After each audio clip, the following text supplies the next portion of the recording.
Railway की हड़ताल चौथे दिन भी जारी। मोदी को दे रहे चुनौती, कहा पेंशन नहीं तो वोट नहीं। कार्यक्रम की अध्यक्षता कर रहे एनआरएमयू के शाखा सचिव अजय तोमर ने कहा कि पूरे देश के साथ हरिद्वार में हमारी यह क्रमिक भूख हड़ताल है। यह हड़ताल 11 जनवरी तक चलेगी। उन्होंने यह भी बताया कि नई पेंशन स्कीम कर्मचारियों के लिए घातक है और यह स्कीम किसी भी तरह से कोई गारंटी नहीं दे रही। इसके साथ ही एक उत्तरीय रेलवे मजदूर यूनियन ने भी हरिद्वार के ही रेलवे स्टेशन पर अलग से केंद्र सरकार के खिलाफ पुरानी पेंशन बहाली की मांग की।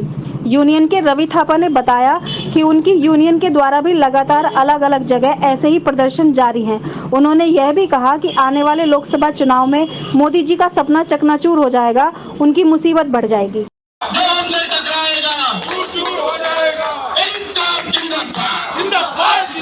मजदूर एकता जिंदाबाद, जिंदाबाद जिंदाबाद, मजदूर एकता जिंदाबाद, जिंदाबाद जिंदाबाद। जो हमसे टकराएगा चूर चूर हो जाएगा। मोदी सरकार कोई सकारात्मक निर्णय नहीं लेती है तो उसके बाद हड़ताल का फैसला लिया जाएगा। पहले भी जो पहले हमारे आंदोलन हुए उसमें इन्होंने एक कमेटी बनाई थी, लेकिन उस कमेटी की रिपोर्ट आज तक नहीं आई। उसमें कल महामंत्री ने बोल दिया हमें कमेटी नहीं, ओल्ड पेंशन स्कीम चाहिए। हाँ, रुकने वाला नहीं है। अगर मोदी जी नहीं मानते या अपनी हठधर्मिता पे लगे रहते हैं तो उन्हें इसका खामियाजा वोट से भी भुगतना पड़ेगा और रेल के चक्का जाम से भी भुगतना पड़ेगा।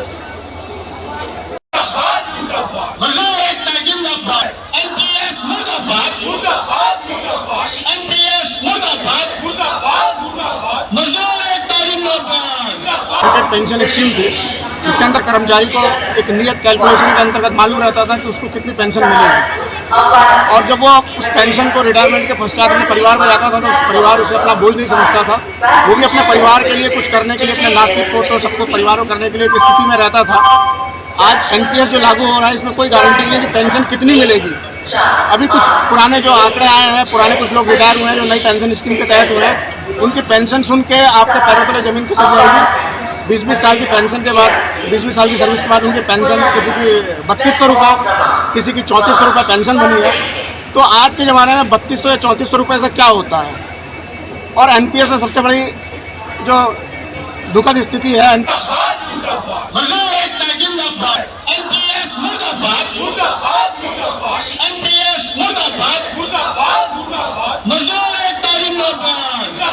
ये स्पष्ट नहीं है इस संदर्भ में कि हमारा कितना पैसा मार्केट में लगाया जा रहा है, शेयर मार्केट में कितना लगाया जा रहा है, कितना ऋण में दिया जा रहा है, कहाँ कैसे उसको पैसे को यूज़ किया जा रहा है, उसका हमारे पास कोई लेखा जोखा नहीं है। और रिटायरमेंट के पश्चात एनपीएस का आधी राशि जमा राशि रख ली जाएगी, आधे में से पेंशन दिया जाएगा। तो वो राशि बहुत ज़्यादा कम है, इसलिए हम किसी भी सूरत में एनपीएस नहीं चाहते। एनपीएस में सुधार होता है वो भी हमें मंजूर नहीं है, किसी भी किस्म का कंट्रीब्यूशन गवर्नमेंट बढ़ाती है वो भी मंजूर नहीं है। हमें एकमात्र हमारा जो लक्ष्य है वो सीधे सीधे ओपीएस है। ओल्ड पेंशन स्कीम अपनी पुरानी स्थिति में वैसी की वैसी बहाल की जाए ताकि ये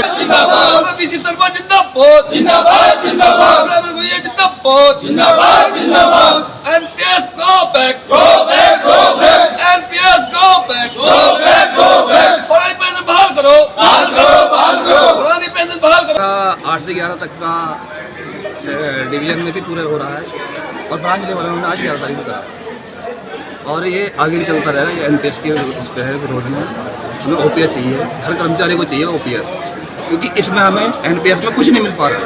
कर्मचारी को 2000 रुपये, 1500 रुपये ऐसे पेंशन मिल रही है। तो हमें हमारी सरकार से ये मांग है कि सबको ओपीएस दे और जल्द से जल्द ओपीएस लागू करें। अगर ये नहीं करते इसके आगे भी हमारा पूरा प्रदर्शन रहेगा। क्या लगता है कि हर कर्मचारी से हमारा खुद उससे ये है कि वोट हम उसी को देंगे जो हमें ओपीएस देगा, उस सरकार को हम वोट देंगे। जिंदाबाद जिंदाबाद, एनएफआईआर जिंदाबाद, जिंदाबाद जिंदाबाद, वोट दो हमें, वोट दो हमें, यूआरएम जिंदाबाद, जिंदाबाद जिंदाबाद, यूआरएम जिंदाबाद, जिंदाबाद जिंदाबाद, यूआरएम जिंदाबाद, जिंदाबाद जिंदाबाद, यूआरएम जिंदाबाद, जिंदाबाद जिंदाबाद, एनएफआईआर जिंदाबाद। भारत सरकार न्याय करो, न्याय करो, न्याय करो, भारत सरकार न्याय करो, न्याय करो, न्याय करो, ओपीएस को लागू करो, लागू करो, लागू करो। पीसी शर्मा की यही पुकार। सरकार अगर मांगों को नहीं मानती तो आगे किस तरह का अनशन या आगे- किस तरह का आगे योजना आंदोलन रहेगी? और तेज होगा। जो हमें हमारे महामंत्री NFIR के URMU के जो महामंत्री हमारे बी शर्मा जी हैं, वो हमें जैसा भी दिशा निर्देश देंगे उस पर काम किया जाएगा। ये अनशन कितने दिन हो गए चलते हुए? ये 8 तारीख से चल रहा है और 11 तक था। ये 4 दिन का था। ये 4 दिन आज, चौथा दिन आज पूरा है। 4 दिन पूरे हो जाएंगे इसके आज। आगे जो मंडल से हमें दिशा निर्देश मिलेंगे, हमारे मंडल मंत्री जी हैं, शलभ सिंह जी हैं मुरादाबाद में, जो भी हमें दिशा निर्देश देंगे उन्हीं के आदेशों का पालन किया जाएगा। और अगर मंडल को प्रदर्शन को तेज़ करने की ज़रूरत पड़ेगी तो हम पूरा आंदोलन तेज़ करेंगे।